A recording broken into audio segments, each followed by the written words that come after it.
because I was in the middle of both the last two bubbles.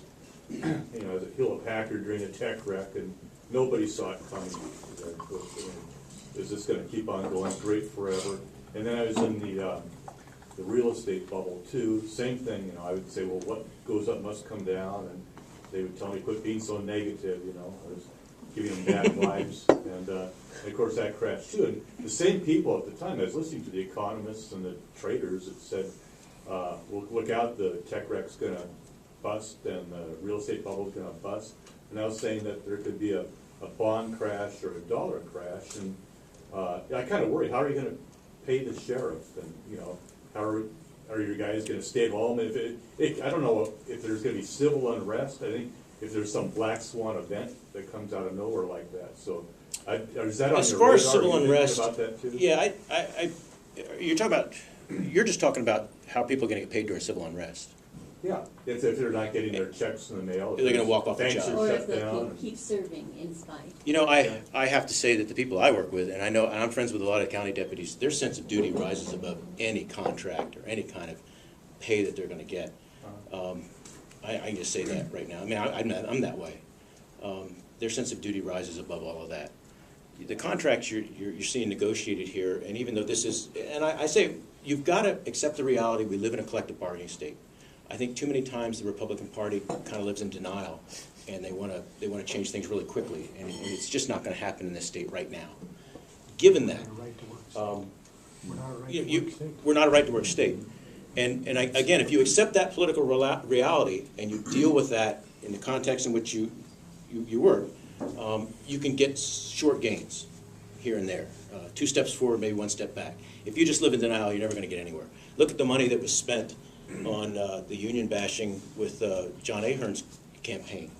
You know, they spent a lot of money, you know, saying the unions are buying this election, and maybe that was true, but that was their messaging. They spent all their money on their messaging there, and he lost 2-1. So that wasn't where we should spend our money as far as messaging goes. As far as civil unrest goes, we are in a very nice place in the country. We're away from whatever kind of natural disaster you could ever dream up. Out here, everybody's got guns, and 200 deputies is a grain of sand compared to all the people that I can harness together in this community to do good. And we're going to take care of our own. I was listening to a professor about 2 years ago. I went to Los Angeles for a predictive policing seminar, and George Kelling got up. He's the guy that came up with the broken windows theory. And he stood up there and he says, there's 2 things that I'd like to see happen in law enforcement. Number 1, get rid of those lousy cars. And he says, I know that's never going to happen because we need to respond to calls. But he said, in this country, police officers should be able to take, the whole police department should be able to take a day off a week, and nothing will happen because the community is so strong.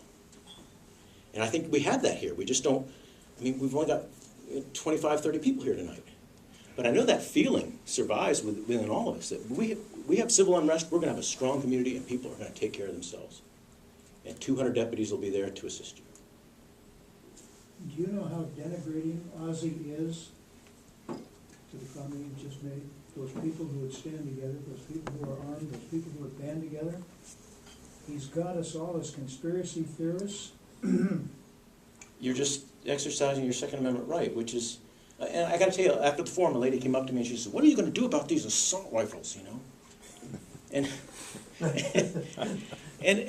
the only reply you can have is that, you know, there are 300 million guns in this country, and 20 million of them are probably those type of guns. But you're seeing maybe 1 or 2 instances a year, and they're tragic, and I'm not downplaying them, but they're horrific. But out of 300 million guns, and that's all we're having? I mean, what a great country this is.